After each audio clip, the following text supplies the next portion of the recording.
আসসালামু আলাইকুম। সবাই কেমন আছেন আমার প্রাণের কলিজার বন্ধুরা? তো আশা করি সবাই ভালো আছেন। আজকে আমার টপিকসটা হচ্ছে এরকম যে আসলে আমাদের যে নেক্সট জেনারেশন আছে, মানে আমাদের ছেলে মেয়ে কিংবা ছোটো ভাই, তাদেরকে নিয়ে আর কি।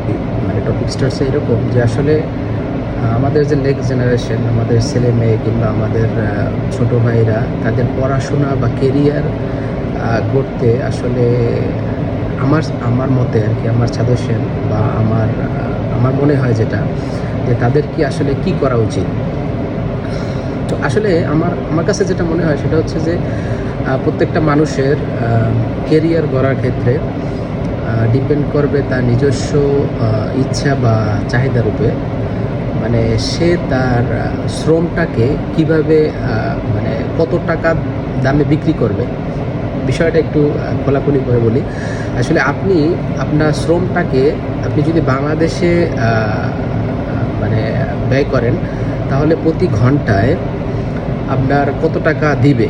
আসলে লেখাপড়া করে মানুষ সবাই কিসের জন্য? হয়তো বা তার একটা লক্ষ্য আছে কিংবা জ্ঞান অর্জনের জন্য, পাশাপাশি কিন্তু তাদের একটা উদ্দেশ্যও থাকে। যেমন আল্লাহ সুবহানাহু ওয়া তাআলা মানুষকে সৃষ্টি করার পিছনে কিন্তু একটা উদ্দেশ্য আছে, যে তার ইবাদত করার জন্য হচ্ছে।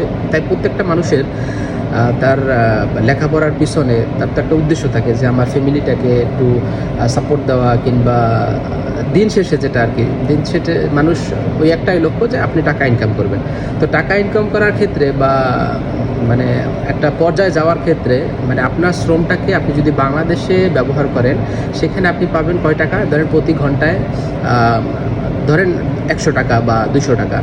তো সেই শ্রমটাকে যদি আপনি অন্য কোনো দেশে, যেখানে আপনার ওই শ্রমটা প্রতি ঘন্টায় 100 টাকার পরিবর্তে যদি আপনি 1000 টাকা বিক্রি করতে পারেন, তাহলে আপনার কি করা উচিত? অর্থাৎ আপনার শ্রমটাকে কি আপনি 100 টাকায় বিক্রি করবেন, না সেই সেম শ্রমটাকে মানে আপনি 1000 টাকায় বিক্রি করবেন? তো আমার মতে যে বিষয়টা আমি মানে এখানে বলতে চাইছি, যে আপনার প্রত্যেকটা আমাদের নেক্সট জেনারেশন যারা, যে আমাদের ছেলে মেয়ে কিংবা আমাদের ছোটো ভাই, তাদের উচিত যে নিজেকে ওইভাবে তৈরি করা যে আমি আমার শ্রমটাকে 100 টাকা না, আমি আমার শ্রমটাকে 1000 টাকায় বিক্রি করব।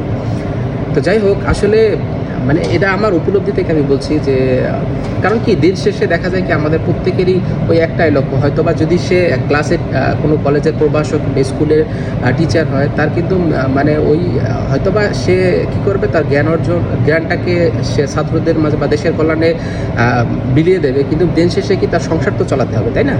তো যাই হোক, সবার কিন্তু ওই একটাই উদ্দেশ্য, মানে আপনি যত ভালো লেখাপড়া করেন বা বিসিএস দেন, কিন্তু সবার তো কিন্তু ওই একটাই উদ্দেশ্য থাকে, যে আসলে আমি ভালো একটা চাকরি করব, যা মানে আমার শ্রমটাকে আমি 100 টাকা না, আমি 1000 টাকায় বিক্রি করব।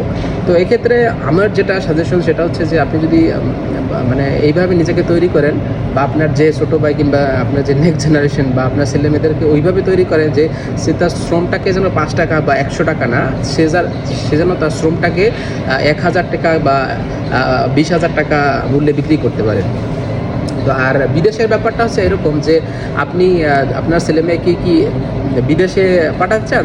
যে শ্রমটা আমরা বাংলাদেশে দেই, সেম শ্রমটা যদি আমরা বাইরে দিই, তাহলে কী হবে, যে আমার সন্তানটা যেখানে 100 টাকা ধরে মানে প্রতি ঘন্টা বিক্রি হতো, সেই একই শ্রম আপনি বাইরে যাও বা অন্য ভালো একটা দেশে ব্যবহার মানে দেবেন, তখন কিন্তু ওই মানে এর চাইতে 2000 টাকা বা 5000 টাকা প্রতি ঘন্টা আপনি বিক্রি করতে পারবেন, মানে ও বিক্রি করতে পারবে। তো এটা আসলে যার যার ব্যক্তিগত বিষয়, যে আসলে আমি আমার ফ্যামিলি নিয়ে সময় কাটাবো বাংলাদেশে, আমার যে মোটামুটিভাবে আমার জীবনটা চালাইতে পারলেই হলে, আমার অত বেশি শ্রমের দরকার নেই।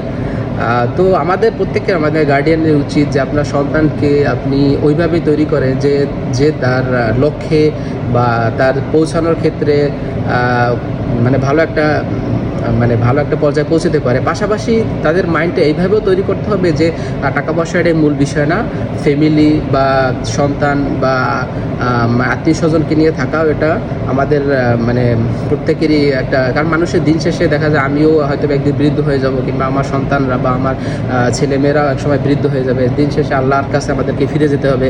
তো সব কিছু মিলিয়ে আসলে আমি বলবো যে তাদের তো একটা স্বাধীনতা আছে, তারপর আমাদের মানে বাবা মা হিসেবে বা বড় ভাই হিসেবে ছোট ভাই কিংবা সন্তানদেরকে আমাদেরকে ওইভাবে ইনস্ট্রাকশন দেওয়া উচিত যে তোমরা তোমাদের জীবনটাকে এইভাবে মানে গড়ে তোলো যা মানে ভবিষ্যতে। তো আশা করি ভিডিওটা ভালো লাগছে বা একটু ইনফরমেটিভ, মানে আমার কাছে যেটা মনে হয়েছে যে আমি যেটা মনে হয়েছে আমি সেটা আপনাদের মাঝে শেয়ার করলাম। তো আশা করি সবাই ভালো আছেন, ভালো থাকেন, সুস্থ থাকেন। আল্লাহ হাফেজ।